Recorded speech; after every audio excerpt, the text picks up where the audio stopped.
দেন দেন দেন, তাড়াতাড়ি টাকা দেন, কিস্তির টাকা দেন। আপনার জ্ঞান নেই? আজকে 6 তারিখ, 5 তারিখ কিস্তির টাকা দেওয়ার কথা ছিল। আপনি যাননি আমাদের অফিস, মানে কেন যাননি আমাদের অফিস টাকা দিতে?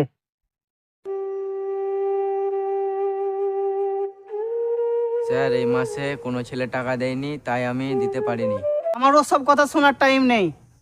আমাকে কিস্তির টাকা তাড়াতাড়ি দেন তো, আমাকে আবার অন্য গ্রুপে যেতে হবে কিস্তির টাকা তোলার জন্য। স্যার, ছেলেরা টাকা না দেয় তো আমি কোথায় পাবো যে আপনাকে দিব টাকা আমি? আপনি কোথায় পাবেন কি না পাবেন তাতে কিছু আমার যায় আসে না। আপনি যেখান থেকে পারেন টাকা দেন, নইলে বাড়ি ঘর সব সিল করে দেবো আর তোমাকে নিয়ে যেয়ে জেলে ভরে দেবো।